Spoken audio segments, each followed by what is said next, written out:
is when it comes to sustainability, with sponsorships, Tsepo Tshola could adopt 5 artists, up-and-coming musicians, and because there is sponsorship, there's sustainability, this traveling expenses, this exploration workshops, where I can take these 5 children, that they go to a music school. I'm not a music teacher, you know. I am an inspiration. I share my yesterday for the greatness of their today. Take these 5 kids for a year or 2, meeting every now and then, taking trips with these kids, exploring this, exploring that, and then these children come out and pass on. Each of these 5, one adopts another 5. One adopts another 5. Just like that, because now they have gone through the process of being adopted and going through the natural talent, the calling of music. Music is beyond. It's different from, for instance, a lawyer can be trained as a lawyer. But a musician can go to school. If you don't have the talent, it becomes very difficult to actually present music, you know. And what we really need today is to have people who are committed to making sure that the seed is planted. We make these children aware that if you eat the apple with the seed, you are not going to get another apple. But if you work the apple nicely and leave the seed, when you come back, this seed will have given 10 more apples, you know. We're talking about the Ministry of Arts and Culture. But then again, I see more anger with artists. They have become politicians instead of being messengers of song.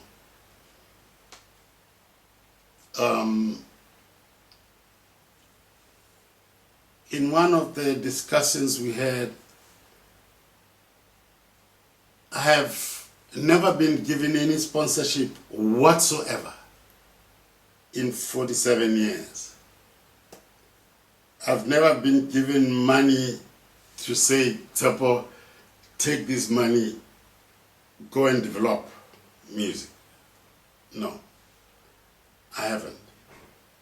Everything I have done from the love and the respect of my industry, of my calling.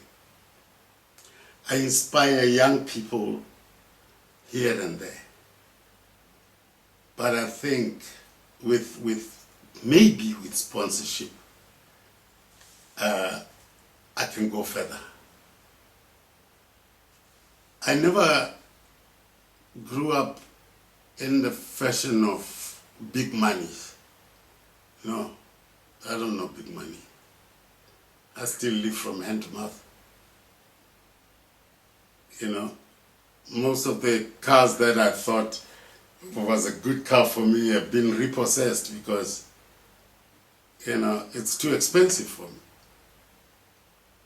me. We look for insurances. It becomes difficult for us to get into an insurance because some months are cold months. You know, you don't pay for 3 months, you've messed up your contract. with the insurance company. But then we have resources here and there. We have SAMRO, we have publishing, we have this and this and that. But then again, I don't think any of those are doing artists any good. Because musicians are like children. We need to be nurtured. We need to be guided. Because when money comes, it comes in a bulk, bang. And at the time it comes, you've got too many debts, you've got too many wants, you've got way too many needs. You know what I mean? Before you can put everything into perspective, it's all gone. Because you still say, I'm going to get another job again tomorrow. Then again, apart from adopting young musicians, there's this genre thing we have. Most of these different genres are new to me. I grew up with jazz, gospel, classical music, hip-hop, rhythm and blues, But today we've got so many. But all of it is music. But how do we preserve it? How do we sustain it? We never had all these technologies when we were growing up, but today, these young boys, they get into a laptop, press a few buttons, even my phone has a piano, there are all these things that are available for them. But at the same time, I think they still need a touch of guidance. That don't just sit there and use these things, you know what I mean? It's another man's mind made easy for you to create more and better because you have the facilities. We started with a reel-to-reel recording. We didn't even know the difference between 2-track and 4-track as long as the music is in that thing and it can play back. That was the most important thing, and we grew up with, the development, of technology and everything else.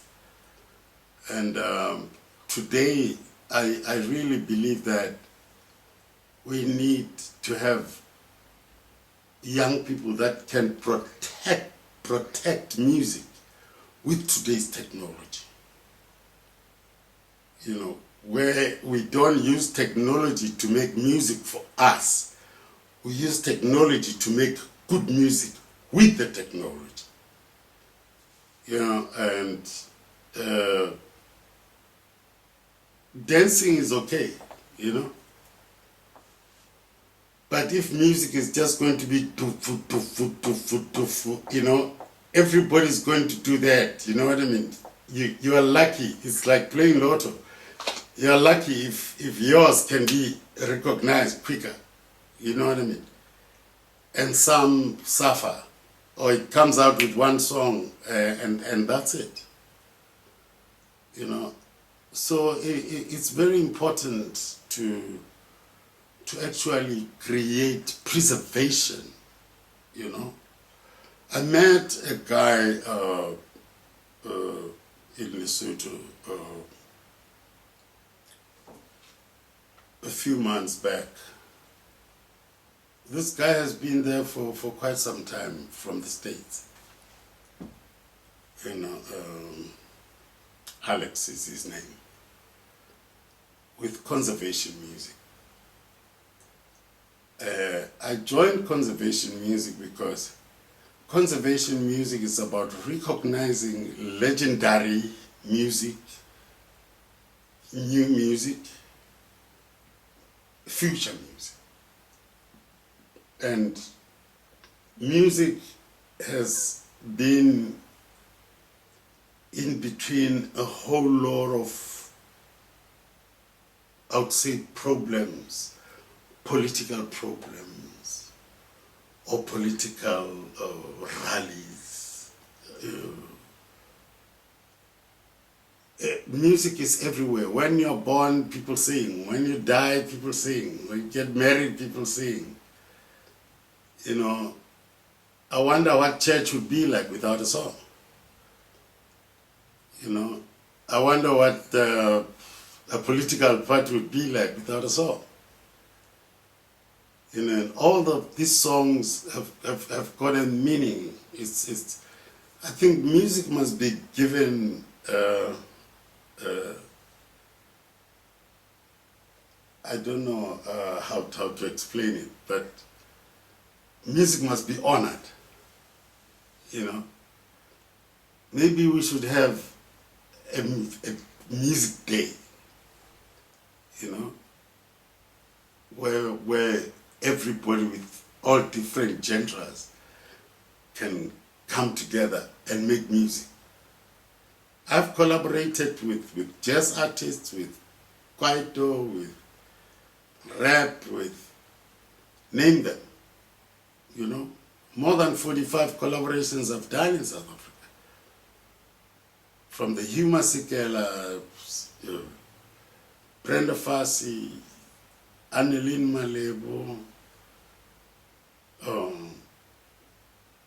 Kandi Somazwai, Rebecca Malope, Sipokazi, Bugalav, Tebe,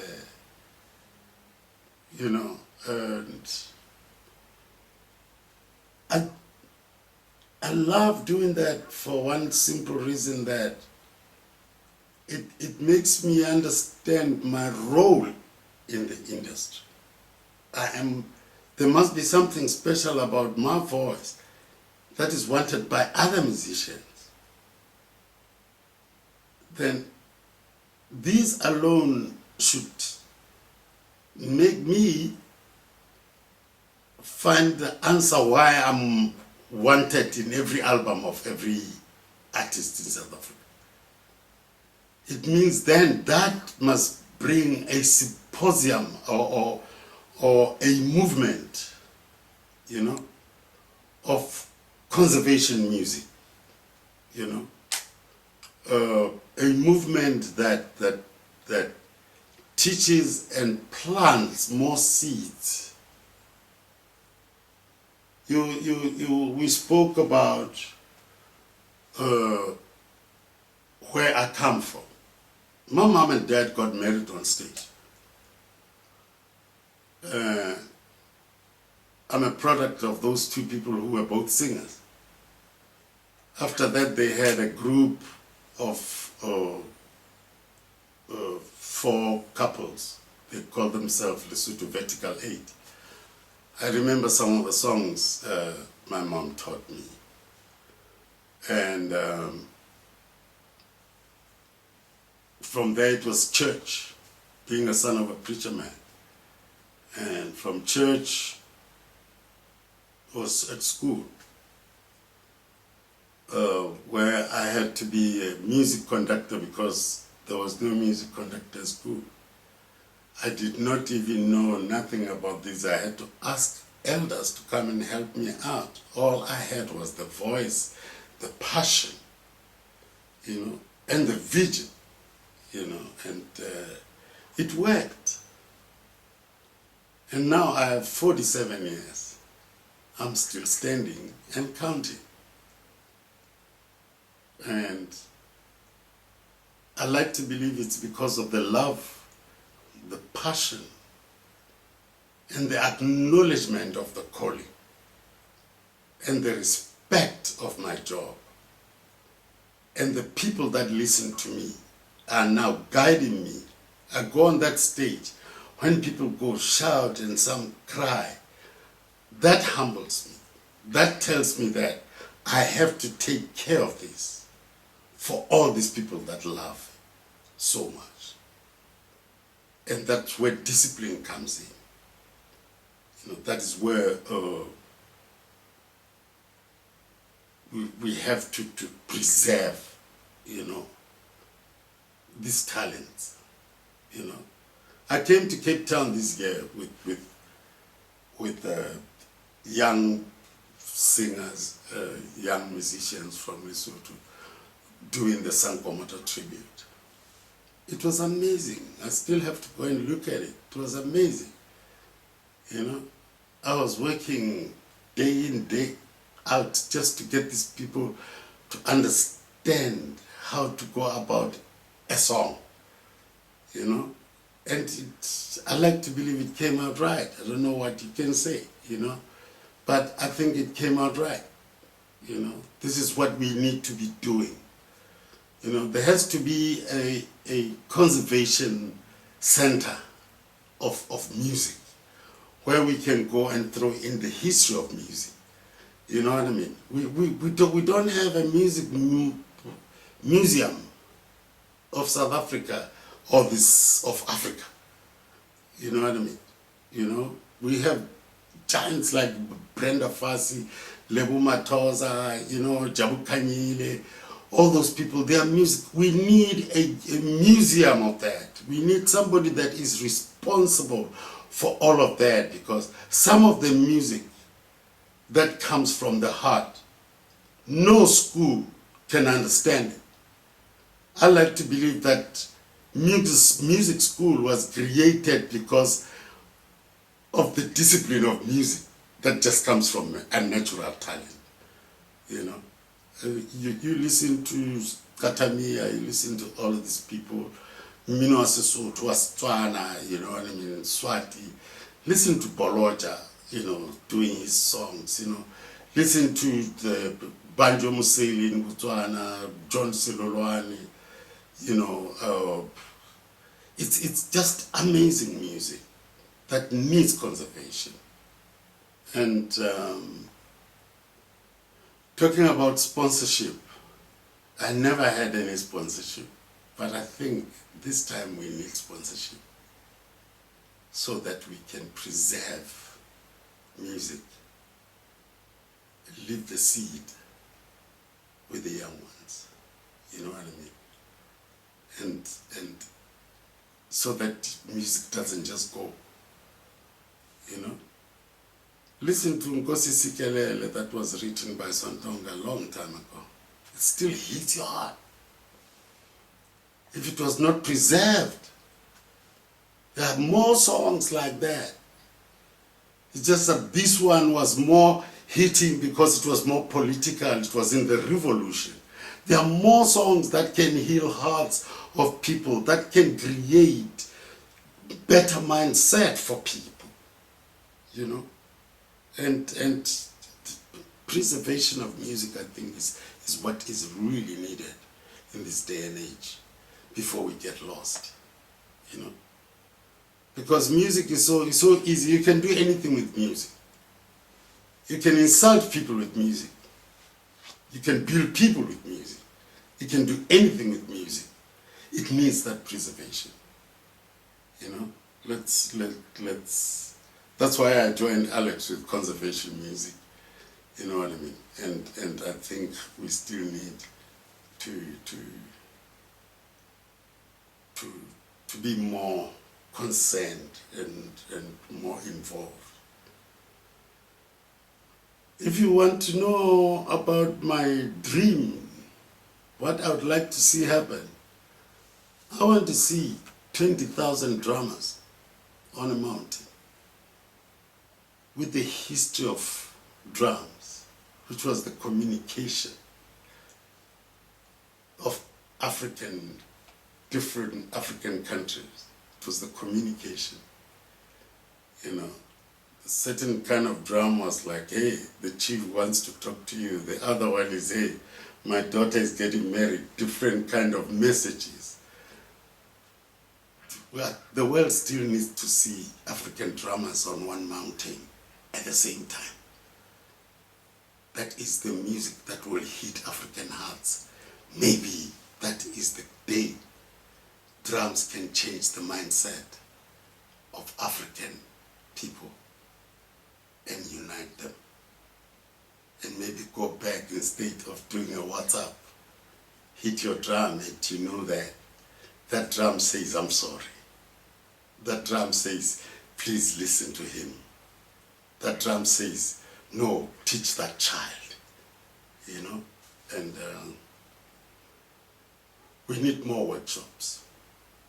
We need more workshops. We need a center where we can go and set up how to preserve music, you know, and have a museum of music, have archives, you know, and because there's quite a lot. There's quite a lot, and yeah, let me drink some water.